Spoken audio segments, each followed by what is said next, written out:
I want to start a little different. I want to give Alia, if she's there, an opportunity to kind of start off the meeting with any new news about the 210 home buyers warranty or any information that she wants to share.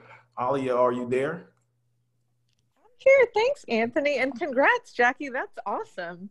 Um, 2020 has been, obviously, I'm tired of hearing people say new normal. It's been an amazingly different year. I know you guys are super busy. I've had the best 3 months in my 4 years at 210. So we're really going strong, and I appreciate everybody's business. I don't thank you guys enough. Things are great on our end. I just want to mention that our buyers have been really, really happy with the lock and hardware rebate. So I want to be sure that you know and let your buyers know. 45 days after closing, when they get their locks rekeyed, upgrade their door hardware, have someone come change out the locks, they would send the receipts for that work being done to 210, and 210 will send a refund check for $100 in the mail. They don't have to make an appointment. They don't have to do anything but send those receipts up, and they get $100 in their pocket right away for something they probably were going to do anyway. So our buyers love it. It's just been a great program. So I want to be sure you're taking advantage of it. Can you explain it to us again, the program? Sure. And I want to say too, especially if your buyers are purchasing their own warranty. I know some of us are not asking the sellers to purchase it right now. So if the buyers are purchasing their own warranty, this is kind of like $100 off their warranty cost. So when they move in, when they get their locks changed, rekey, upgrade their door hardware, they go online to 210's website, submit the receipts for that, and then 210 will reimburse them up to $100. So it's a $100 rebate for anything to do with your locks, hardware, doors.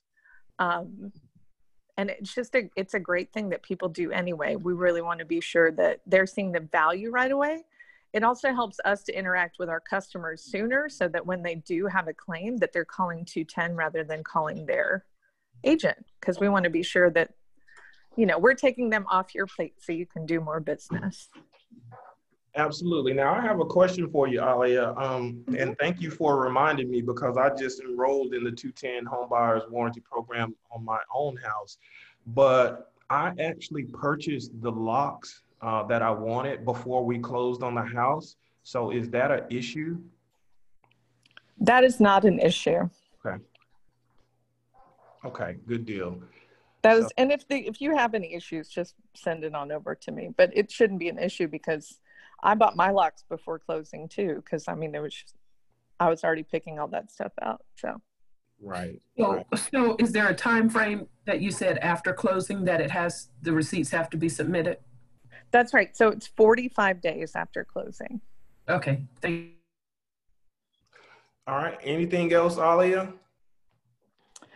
I'm good. You guys reach out anytime you need me, whether it's, good calls or bad calls. I'm here to support you guys and your clients, and I appreciate you. Okay. And thank you for being one of our partners that we work with. It's always good to have someone that you can call directly and speak to, that you have a relationship with. So we really appreciate the relationship that you have with Century 21 Premier. Thanks a lot. Thanks so much. Thank you. All right. So we're going to go to Joe Donovan. Obviously, this is the man of the hour, him and Sam. They always give us a lot of good knowledge and information on what's going on in the lending world. So Joe, tell us what's going on. It's still crazy. Things are slowing down a little bit, but things are still crazy. Rates are still good. So let's talk about rates real quick. VA loan, no discount points, you're looking at about 2.75. FHA floating right around at 2.99. Conventional rates, first-time home buyer, you're looking at about 2.875 on a first-time home buyer. Conventional loans, somewhere in that 2.99 to 3.125 range, non-first-time home buyer. As you notice, the conventional loans are narrowing the gap with the government loans, which is unusual. Normally, government loans are quite a bit better. Most conventional loans have come out of forbearance, So most of those borrowers that put their loans in forbearance have returned to work and started making payments again on their mortgages. Whereas on the government side, they've actually seen the number of forbearances increase. Likely causes are those are lower income workers working in hospitality, recreation jobs, and those people are having a harder time getting back to work and resuming mortgage payments. So those forbearance numbers are actually increasing, which is increasing the cost on government loans. With that being said, builder confidence numbers came in today, 35-year high. It's unbelievable. So builder confidence is soared through the roof. The biggest concern on the builder side is two front. It's a lack of skilled labor. There's not enough framers, there's not enough electricians, there's not enough plumbers to keep up with the demand. There's just a lack of skilled labor in the entire construction industry because new construction building is, for the most part, halted since 2008. And there isn't a whole lot of people getting into the business. So there's a huge demand right there. So if you have young kids looking for a career field, that's a really good place right now. And then the other issue is materials. We talked about it before, but having a very hard time getting materials in. I have closings right now, new construction that are delayed because they can't get a CO because they can't get appliances. Wow. There's a waiting list for appliances, and we can't find them anywhere. So the other issue is cost of lumber. We talked about it last week as well. So a 2x4 framing stud, just to kind of put this in context, pre-pandemic, you could purchase for a little over $2. Right now, a 2x4 stud costs somewhere in the range of $6 to $7. You're breaking up, Joe. Can you repeat? Or there's some static there. Antoine, put your phone on mute. Or let me see if I can do it. Katie's done it. Okay, perfect. Go Okay. right ahead, Joe. Good. Hey, Joe, repeat that again, brother. The last 15 seconds. So we'll talk about the 2x4 stud pre-pandemic. A little over $2 for a 2x4 stud. Today, that same 2x4 stud to frame that house costs upwards of $6 to $7. So building costs are going up substantially. That and the lack of skilled labor. Good news is new home sales are up 14%. So continue to see that cause inflation in existing home sales. I know obviously that's important to you. So when people are worried about this housing bubble, the reality is they can't build new homes for the price that they built old homes. And so those values are being pushed up. It's a constant upward pressure. So continue to expect existing home sales to increase in value. And then the other thing is there's a huge major shift. I think we're seeing it more now this month than any other month. The flees from the large metropolitan cities. So there's a major shift to the suburbs. We're seeing more people fleeing New York, New Jersey, and California than ever before.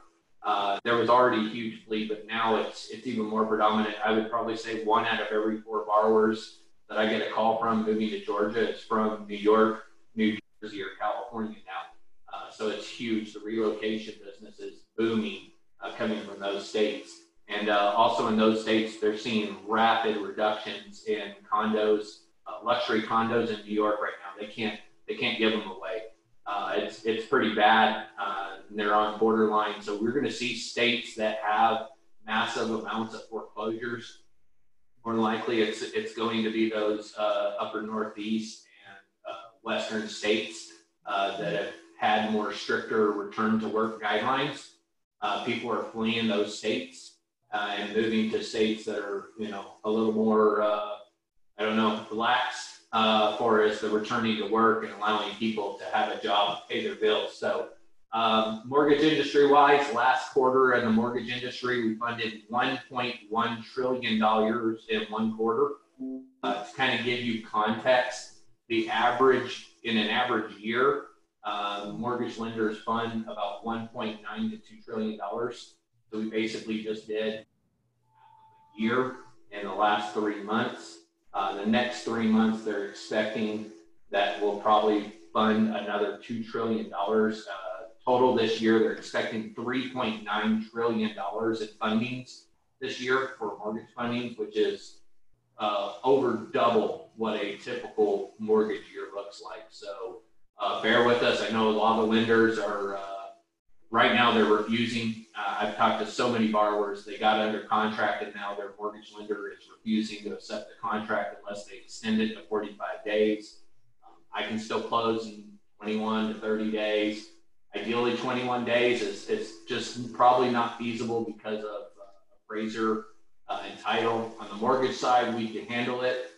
Trying to get an appraisal or a title back in 3 weeks is a challenge, but 30-day closings are still reasonable. So we'll still work with you. The attorney can be quick and we can get an appraisal right out the gate. 3 weeks is still doable, but basically we have to order an appraisal the day you go into under contract and not wait until you get out of due diligence. Gotcha. As far as investors, is it still pretty, investors are kind of staying away from doing any business now? Is that still the same?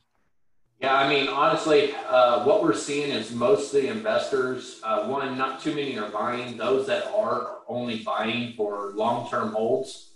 The quick buy it, flip it, and it's just, we're not seeing that activity. We're not seeing a whole lot for most markets. There are certain pockets that we are still seeing it in. Most of the investors that are entering the market now are all projected long-term holds. They're looking for properties that are currently owned by an investor looking to get out, transferring those leases, not doing anything other than being a holder. Okay. All right. Anything else, Joe?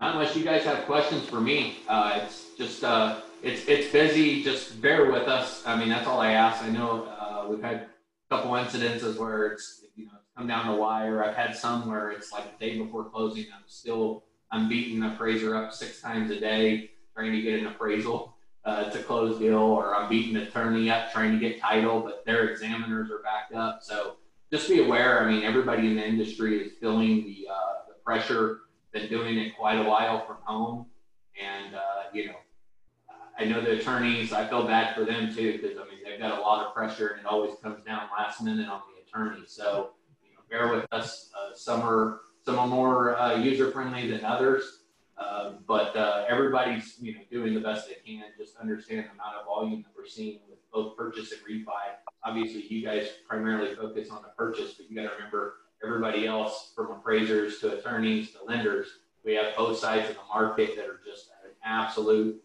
race. My operations team, no joke, I mean, every one of them lagged over 80 hours last week. So they're working 2 full-time jobs trying to accomplish this. They're stressed out. So if they get a little cranky or irritable, just take it with a little grain of salt. That they're not mad at you. They're not directing it at you. It's just, there is a lot of pressure on everybody in the industry.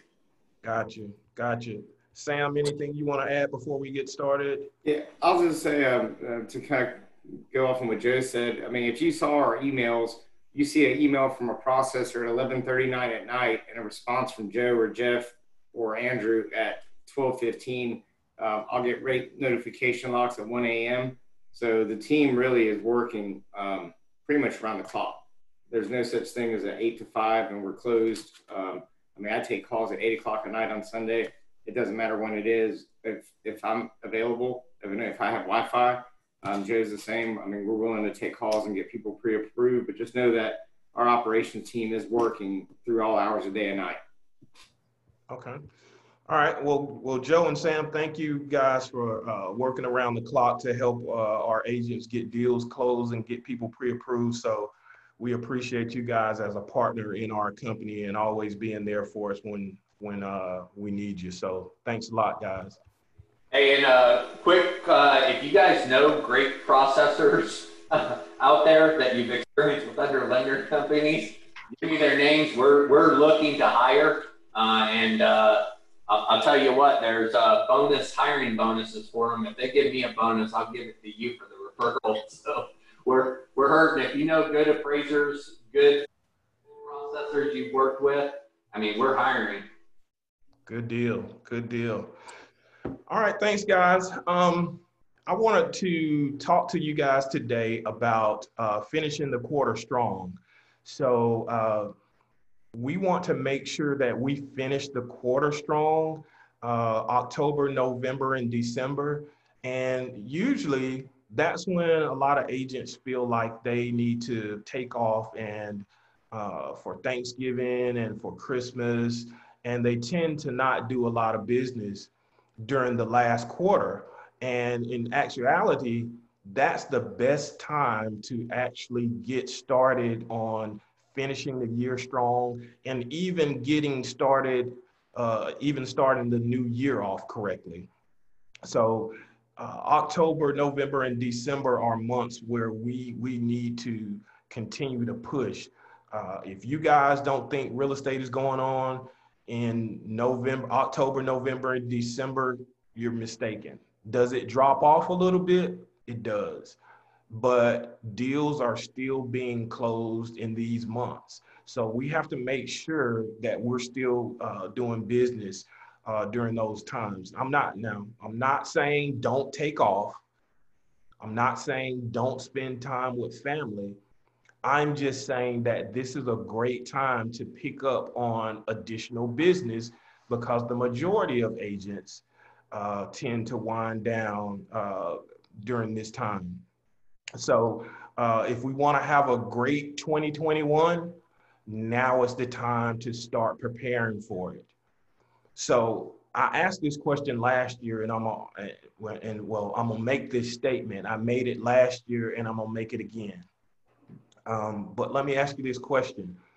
So let me ask Latasha Hicks, what at the beginning of the year, what does everybody always do? Are you there, Latasha? All right. So let me ask Marina. What do people always tend to do at the first of the year, New Year's Eve or New Year's Day? Everybody knows. Alex is waiting to answer the question. Guys, you're killing me here, people. Yeah, they make plans. They make goals. Yeah, thank Right. you. Thank you, Marina. They make goals and they make plans.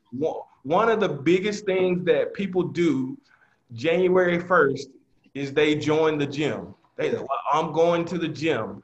I'm going to work on, losing weight. So you guys will see Planet Fitness in November and December, Gold's Gym, all of these places start advertising heavily because they know you as the consumer always sets a goal to actually say, I'm going to start going to the gym first of the year. So they advertise heavily to capture that business because everybody wants to do that. Everybody starts talking about, I'm changing my eating habits the first of the year. I want to set these goals. So when my question or my statement is, what if we were as intentional with the last 90 days of the year as most people are with the first 30 days of the year? Think about that for a second. If you as an agent can be as intentional with the last 90 days of the year as most people are with the first 30 days of the year. Because the first 30 days of the year, people say new year, let's get started doing new stuff. I'm going to set my new goals, my new real estate goals for the year. I'm going to set my new schedule for the year. But in actuality, guys, December is too late. December is too late because when you think about it, if you start setting those goals in December, you may have a closing in January, you may not. And if you start in January, you're not going to have a closing in January, and you may not have one in February. So in essence, you have already killed the first quarter of the year if you hadn't started in October, November, or December. So for all of you agents that have a goal of getting into the circle of excellence, it's kind of tough if you kill the first quarter. Yeah, I'll just add to that, Anthony. I actually have like an app on my phone called Resolutions, and like on it, it tells me I have like all my yearly goals, and actually reminds me every day. It just asks me flat out, did I do it or not do it? And I have like 17 goals on it. Like one goal is make sure I say hi to Daniel Jones every day. You see, I did it right here. You see it right here? No, but you guys get it because it's an accountability thing. When you get the thing reminding you every day, yes or no, it brings a whole new level about accountability, because then you're like, man, you get it. If you lie to it, you're just lying to yourself. And it gives you a percentage. Like it gives you a percentage of how many yeses and nos you have every so anyways. That's cool. That's cool. I want to get with you on that app. That's probably a good app to I'd do. like to state that one of my goals is not to hear from Alex for a day. So. See, I was trying to make my positive, but I will not go down to that level. I'll keep it. I love you. See, hey, I just said I love you. Give you love. Just checked off yes on my app. Here we go. Thank you. Cool. So we want to be as intentional with the last 90 days of the year that we are with the first 30 days of the year. So what should we be doing right now? So I'll just kind of talk about, like, for October, we really should be, guys, looking at what gained us the most business for the year. So where did we get the majority of our business from? Did we get that business from word of mouth? Did we get that business from social media? Was it lead generation, working your database? Was it from leads from the company? So look back at the year and find out where you got the majority of your deals closed from. And then when you refocus, you need to do more of that. So if the majority of my business was word of mouth, I need to spend more time working with the people in my database, calling. So when you think about the last couple of months of training, Shep has talked about how to use this time in the pandemic to restructure your business, things that work. Alex has talked about working on your database. We have the September to remember type thing where we're adding to the database. All these things are in efforts to help you boost your production.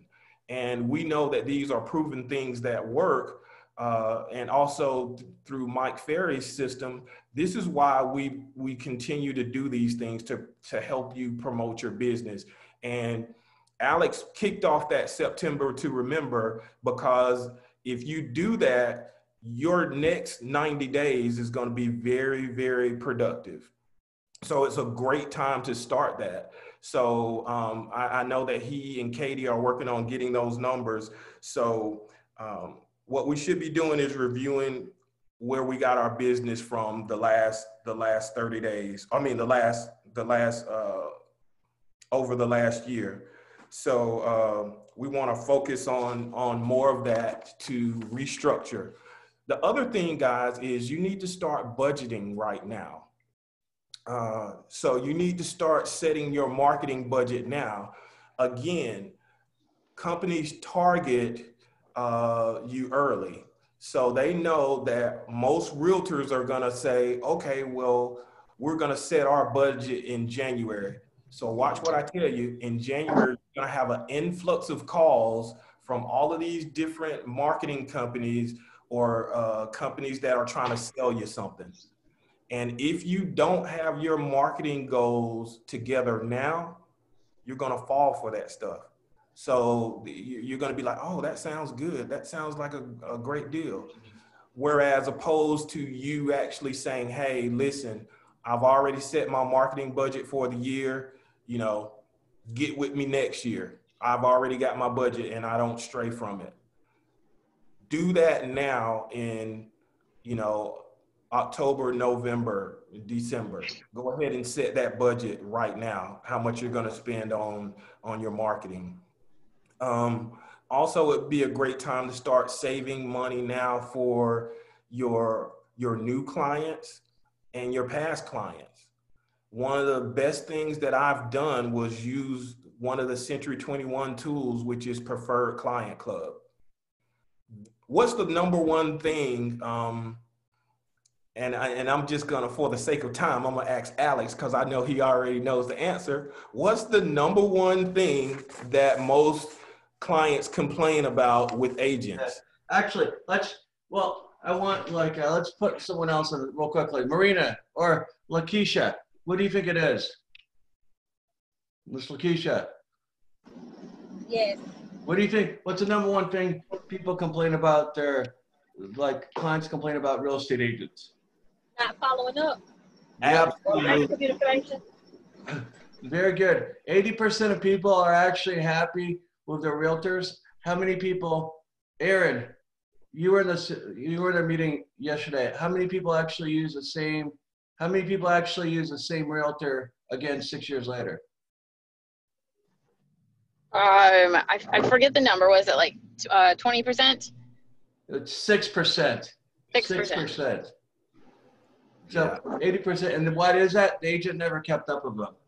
So keep on going, Big Anthony. So the thing that we want to do is, and what I do is I utilize Preferred Client Club. If you don't know about it, get with me, or even just go to 21 Online and type in Preferred Client Club. And it's a great way where the system will actually mail out calendars and note cards and things like that on your behalf with your picture on it, your face on it, your name, your information, and they touch people 7 times a year. So it's 7 times a year where they're sending something out on your behalf, and you don't have to do anything but pay for it once.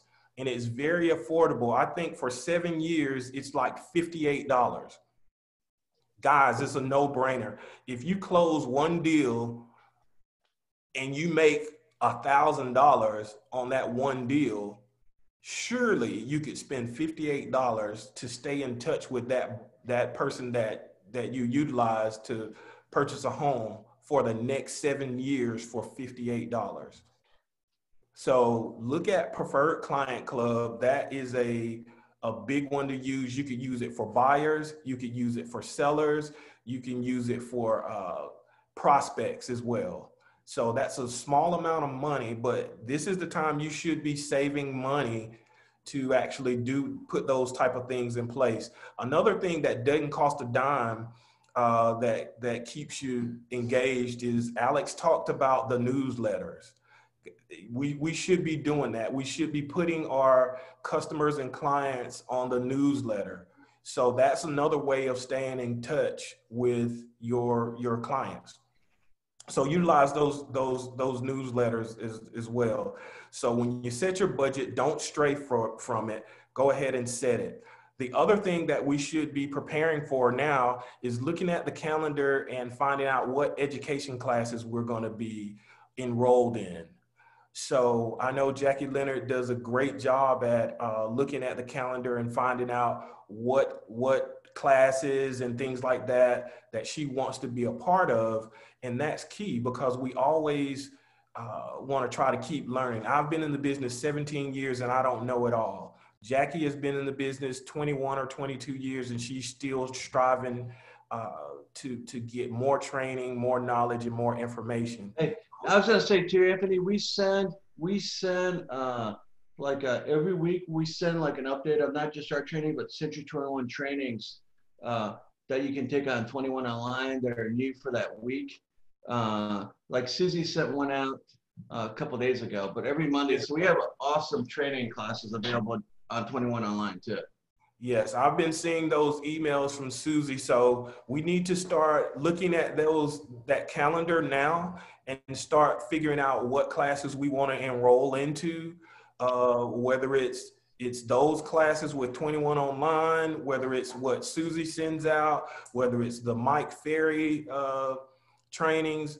We need to start budgeting for those things now. The last thing that we want to make sure that we're doing is saving for taxes. The last thing we want to do is when it's time to file, And I think Alex and Shep had, what's the guy's name that did Mr. Pierce, Mr. Pierce. the C Corp. Yeah, so we need to make sure that we're saving for our taxes during this time. I think about, what is it, about 30 to 40% away, something like that, or? Yeah, if you do S Corp, it'll be a little less, but Okay. yeah, you need to put, I'd say 20, 25, 30%, Okay. 20 to 30%. Okay. Yeah, so we need to start putting the money away for our taxes. So we need to make sure that we start doing on that. When you start coming up in November, you really should start working on your clients more, because if you want to have good closings in December and January, you got to make sure that you start November at the latest, because we do want to have closings in November. You know, we do want to have closings in December, because what happens is we start taking off around October, and then we spend a lot of money on traveling for Thanksgiving, buying all of this stuff for Thanksgiving, and then we get hit right again at Christmas, and we spend a whole lot of money at Christmas time for our friends and family, and then we go into the new year with no closing set, money spent, and then we start the year off in a crappy mood because we don't have money, and then we have to catch up on the bills that we were behind in.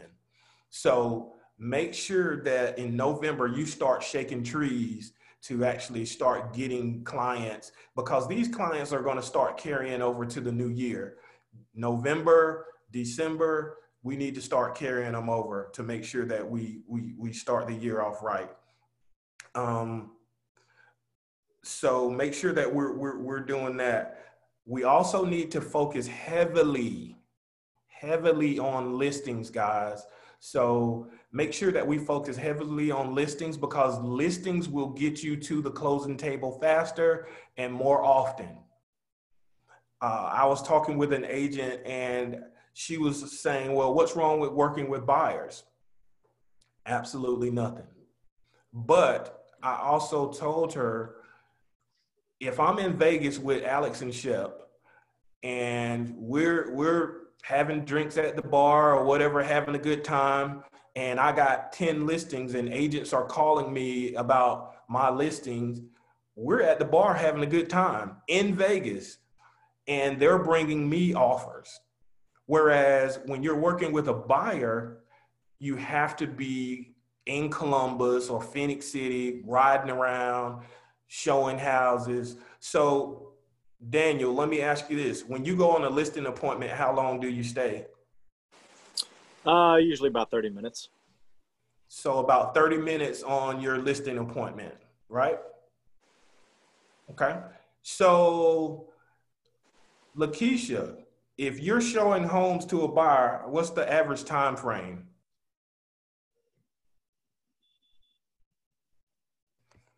Are you there? What's that? Say that one more time. I said, when you're out showing homes with a buyer, how long does that usually take? I guess it depends on how many homes you're showing. Usually an hour to an hour and a half. Okay. So on average, it's probably closer to about 2 or 3. You know, and like you said, it depends on how many houses you have to show, but on average, it's about 3 hours. And is there a guarantee that you're actually going to get a house that they like on that first showing? Nope. Absolutely. So that means that you got to do what? You got to schedule another appointment, send some more homes, and then go back out another 2 to 3 hours, right? Yeah. So there's nothing wrong with working with buyers, but you look at Daniel and you look at Lakeisha. Daniel has spent 30 minutes in a home and he's got a listing, whereas Lakeisha has spent 6 hours in 2 days and she's not guaranteed anything.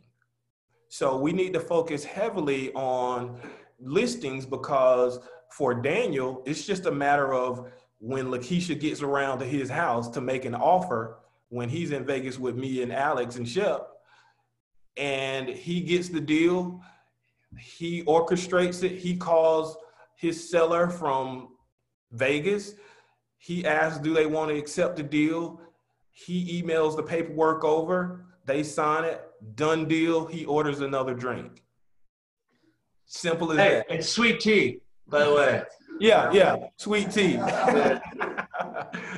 So, yeah, I'm sure it's sweet tea. Yeah, it's sweet tea, Jackie. So, so then Daniel is having a great time. He's making money. He's out of town. He's enjoying friends. And then also, Daniel has another listing, and it's a buyer that's calling him about it. And let's say he's in town, and he goes to show that buyer. Now he's closing, and he's getting both sides of the deal.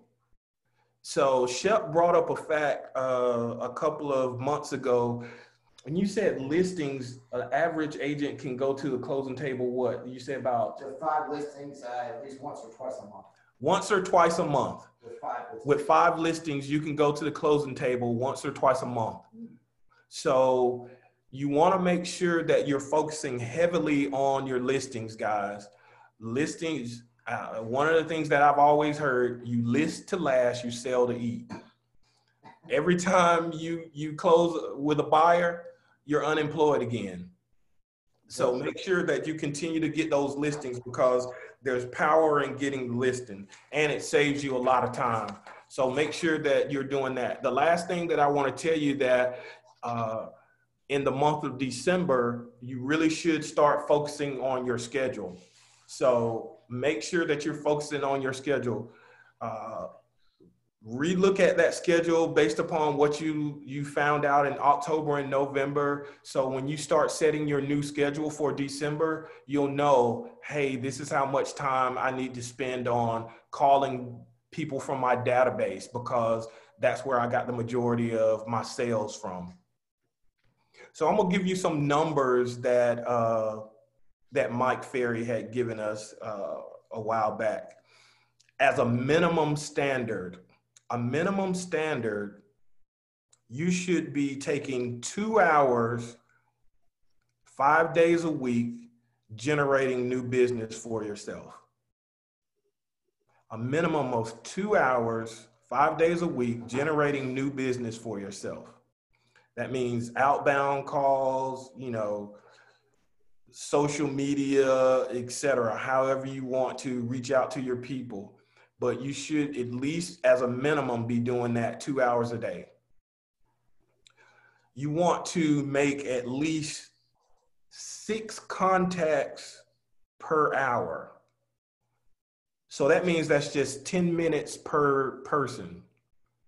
If you're making 6, you want to make at least 6 contacts per hour. That should be the minimum standard.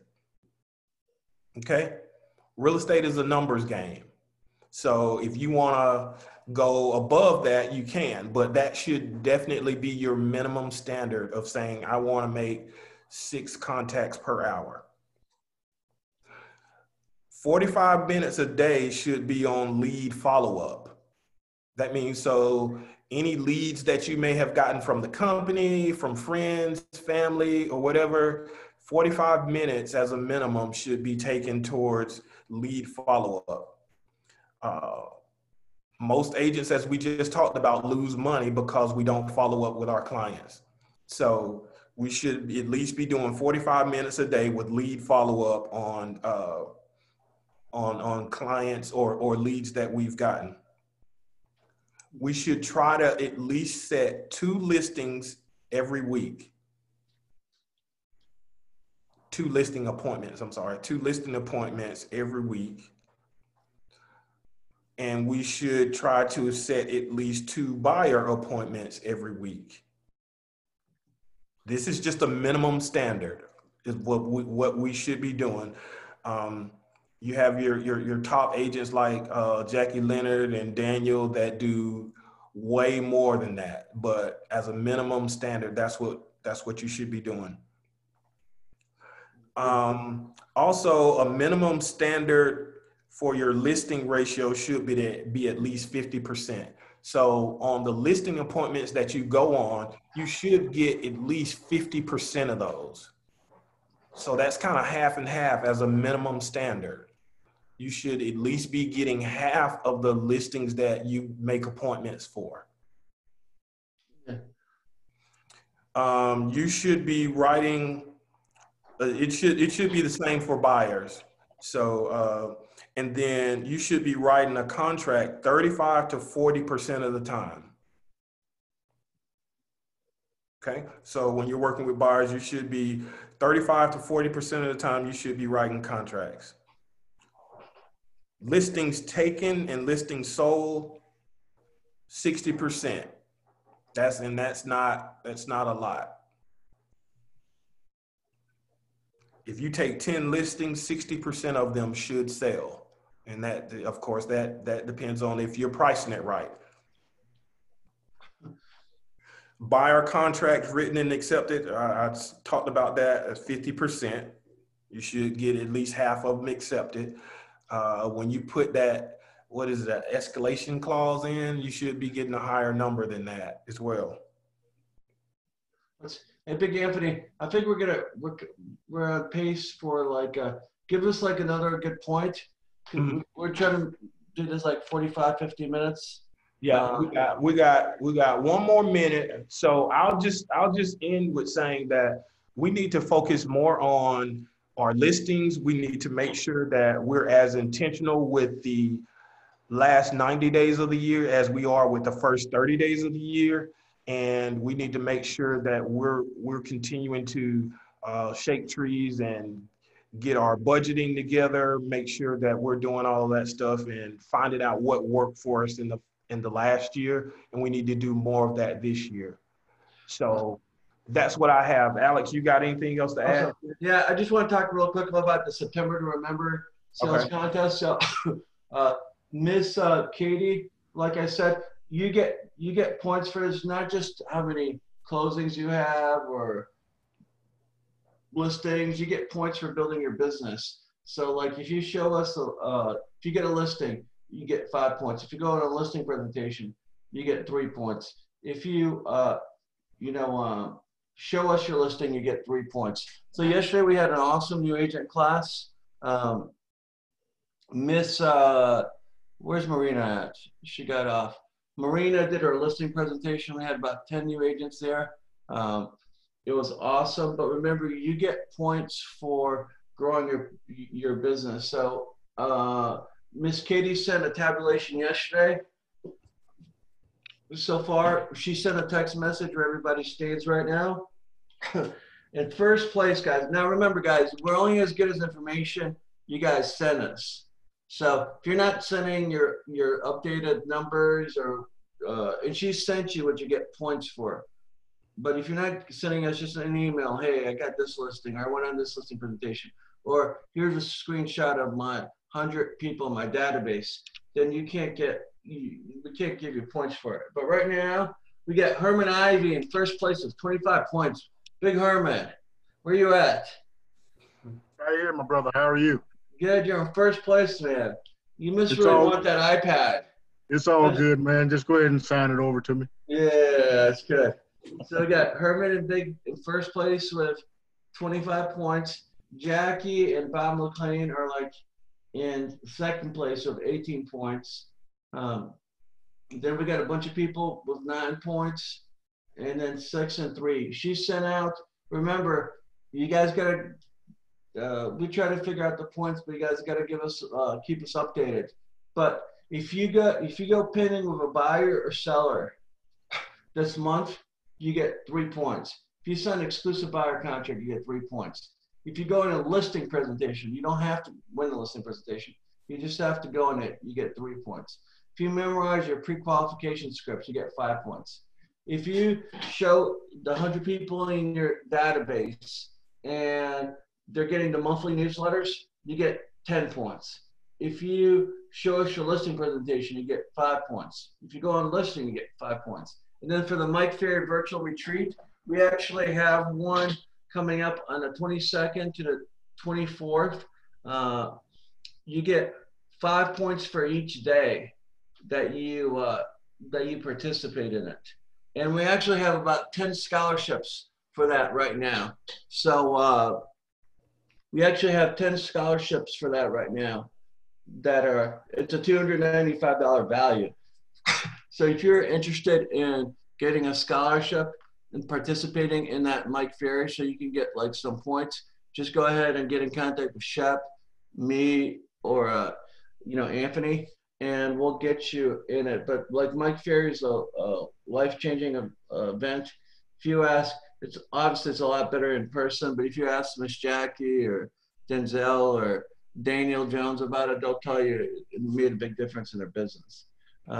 Hey, Alex, Joe made a comment, and I don't think it's a bad idea. Maybe we could add 2 points or something like that for attending the sales meeting. Yeah, attending the sales meeting. Yeah, that's good. 1 point for every sales meeting you attend. There you go. Okay, so you can get 4 points. That's a good one right there. Yeah. And then if you sign up to our YouTube channel, you get 1 point too. Yeah. So remember, guys, what do I love, Aaron? Why do I like this contest so much? Because you're a brand new agent, and you might get intimidated by getting all these sales, listings. But if you just do what you're supposed to do, if you go to the Mike Ferry, if you show your listing presentation, you're the only one that wasn't in the new agents. We had 10 yesterday that wasn't actually in the meeting. That was my fault. We didn't communicate that to you. But how did you like it? Was that pretty good? It was good. I wish I could have been there in person, but it was still beneficial. Yeah, good. But so you get like these points. So you could, if you just hustle this month, you don't have to get the most sales. You can get the most points by doing other things. So Katie already sent, just add a 10 sales meeting 1 point and signing up for a YouTube channel 1 point. But if you do all those things, you could win a really nice prize. Oh, we'll do another one, Joe. Joe, you should have said this, Joe. If you get a deal with Loan Depot this month, you get a point. See, Joe, dude, wow. So yeah, that's right. So anyways, that's a good one. You like that, Joe? See, look at the big brains right here, man. It's working hard. Yeah. Okay. One more thing I want to mention, Alex. I just wanted to congratulate the new agents that we have that are working extremely hard, that are closing deals, like Marion Taylor. She's closed some deals. Antoine Campbell. Yeah. Aisha closed the deal, and she hadn't been with us 40 days yet. Yeah. So, and then on the line, April Hamilton, that just signed up today, and she's already on a Zoom call. Yeah, that's awesome. Hey, Miss Aisha, I don't know if you can hear me, but Aaron, we're gonna have that new agent training on Tuesday at 6 again at the same place, and so we'll cover on that one. We're gonna cover the selling process and the flow sheet for that. So you can make that one. Where was it? What was that? Houlihan's on Sydney Simon. Okay. So I think so. Get your points, guys. Get your sheets in, and then Jim Lester. I'll call you later on, but we gotta figure out that investor club meeting. I got your email today, but I want to say you guys are killing it, and I want to give you Marina. She just got off the conference, but she did her listing presentation in front of the group yesterday, so that was 3 points. And she got something under contract. She got a listing. Contract. She got a listing, and she got a buyer too. So you're right, Anthony. I'm proud of how our new agents are stepping up. Good deal. Any listings that we have before we close out? 229 Evergreen in Fortson, Georgia. One of the very few Harris County homes that's going to be listed under 200K. If all goes well, will be listed Monday for $199. It's a 3-bedroom, 2.5 bath. Okay. Yeah, Anybody? I've got one on Marcy Court, 4520 Marcy Court in Columbus, 3-bedroom, 2-bath, right at 1,400 square feet at 149.9. Good deal, good price, Herman.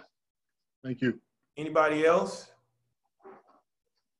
Anybody in Auburn got any deals or that they want to talk about? All right. The last thing that I have, I did do a price reduction for the house in Piedmont Lake. We initially had it listed for $595. We reduced it $10,000, so it's at $585.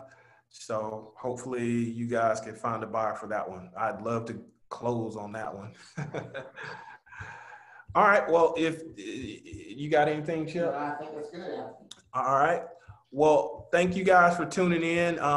We appreciate it. We'll see you next week at the same bat time, same bat channel.